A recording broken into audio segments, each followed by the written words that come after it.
Hello everyone, thank you for joining us. We are Team Raijin and this is our final presentation.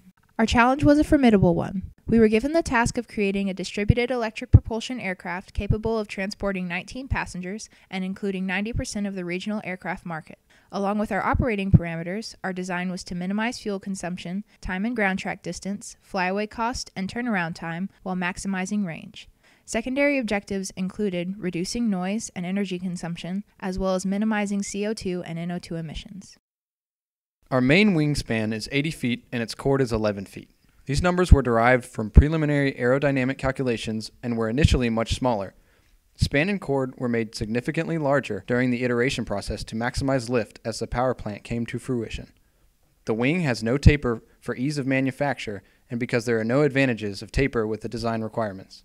The wing also doesn't have sweep because the aircraft's cruise velocity does not reach Mach 0.3 where compressible effects begin to become relevant. Built-in angle of attack is 2.26 degrees and it was chosen to optimize cruise conditions. That is, this angle of attack provides favorable conditions for lift equal to weight with a manageable drag coefficient. We chose an NACA 2218 airfoil as a starting aerodynamic point of design. We benchmarked aircraft with similar function and found this airfoil on the Beechcraft 1900 and realized that it would serve the same purpose well. Horizontal and vertical tail volume coefficients are 0.95 and 0.07 respectively. These were benchmarked values that we used to calculate horizontal and vertical tail areas. Attached is a diagram of the drag polar of several different angles of attack. For propulsion, we decided to go with a 6-engine setup. We will be using 4 electric engines and 2 gas engines. We went with a hybrid propulsion since, despite finding the most powerful electric engines on the market, they could not provide enough thrust, nor could we add enough engines without also adding too much battery weight. A hybrid design gives us plenty of thrust to assist in the climb to cruise altitude, as well as allowing us to produce some power for the batteries. To power the engines, we'll be using gasolines for the gas engines, which will be about 4,000 pounds, and for the electric engines, we'll be using lithium-ion batteries with a weight of 1,400 pounds. This is enough to power the electric engines for 30 minutes in the case of an emergency landing without the assistance of the gas engines. The Achilles heel to our design was the requirement to have a distributed electric propulsion aircraft. To complete this challenge, our hybrid aircraft utilized gas motors and the best electric motors currently available. Unfortunately, batteries are not the best source of energy for aircraft. Lithium-ion batteries were the best choice for this design. While they are still extremely heavy, they have the highest energy to weight density out of all the currently available batteries, such as lithium polymer, NiCad, etc. We did consider lithium air batteries that had a energy density 20 times higher than that of currently available batteries. However, these are not expected to be around for at least the next decade. With current batteries having an energy density of 0.14, NASA expects the energy density to increase for lithium-ion to about 0.4 within the next 4 years. We use the value of 0.4 when calculating our battery weight to decrease it from around 5,200 pounds down to around 1,400 pounds. During flight, the power from the electric engines will be constant, while the gas engines will have varying power. Meanwhile, the thrust from the electric engines will vary, while the gas engines will have constant thrust. During the climb to cruise altitude, all of the engines will be used at full power. Once we reach cruise altitude, the gas engines will be lowered to 35% throttle. While we were attempting to cruise with only electric engines, we discovered we would not have enough thrust to reach the design requirement's stated velocity. As stated earlier, we could add more electric engines, but they would only add to the battery weight to keep the power storage at that same amount. Our rate of climb was also a big challenge for this aircraft. Our original design had the aircraft climbing at about half power due to the amount of excess power we had from just our gas motors. It was found that when we adjusted this for our final wing design, our lift coefficient decreased our rate of climb and actually made us fall out of the sky. At cruise, we found we did not have enough thrust to maintain altitude or be able to turn, and once again we were falling out of the sky. We found that to cruise at altitude at a cruise velocity of 250 miles per hour, we were exceeding the power requirements of our electric motors. This led our team to decide to use the gas motors at a lower power in addition to the electric motors to maintain cruise. This allowed us to power the electric motors and the onboard electronics without using the onboard batteries. The aircraft structure is fabricated from aluminum 2024 T3 with 775 T6 reinforcements. Aluminum was chosen due to its proven success in the aircraft industry. It is a light metal with good strength and corrosion properties. It is also readily available for manufacture.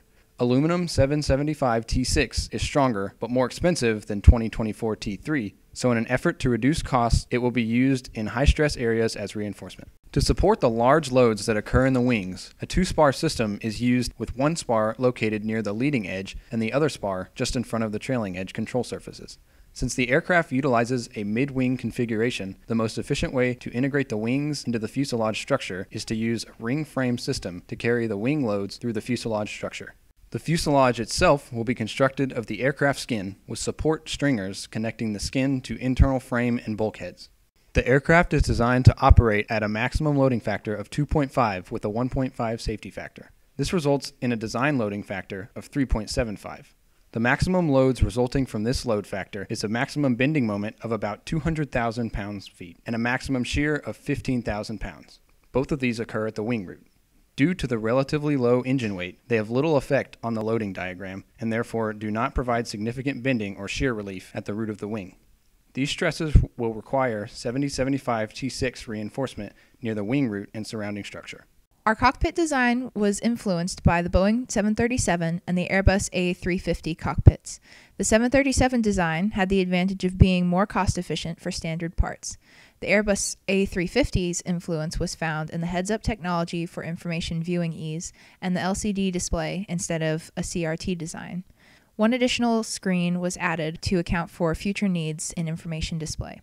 Fly-by-wire electromechanical controls were chosen due to their advantages in total weight over hydraulic systems, lessened strain on the pilot, and ease of integration with a flight management system. The controls were also chosen to be human-centric because the aircraft is stable and requires no extreme maneuvering, so the wisdom of the pilot is favorable.